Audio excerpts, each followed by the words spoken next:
I'm to say you are God, that's blasphemy. And I say you are as idle as a devil. The world will accept that. I wish I'm making sense.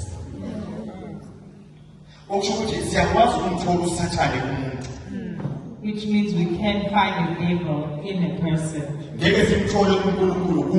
but we cannot find God in him. It's very easy for us to say this one is a devil himself,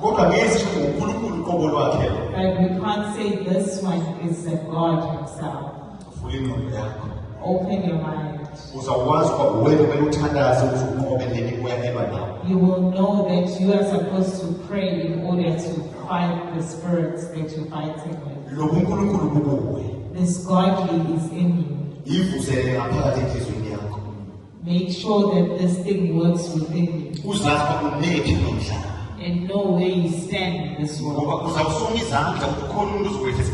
Because you fold your arms knowing that there's someone that will come from the sky and you'll be poor for the rest of your life. And witches will succeed. You must know that if I do not conquer this, no one will overcome it for me. If I fold my arms and cry, then my godliness has been conquered. You're waiting for a bus that will never come.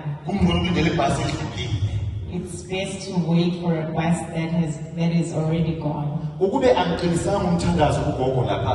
If I did not pray strongly, Gogo would have been dead.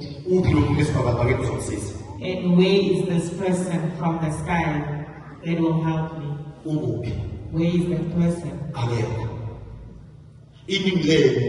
Most of you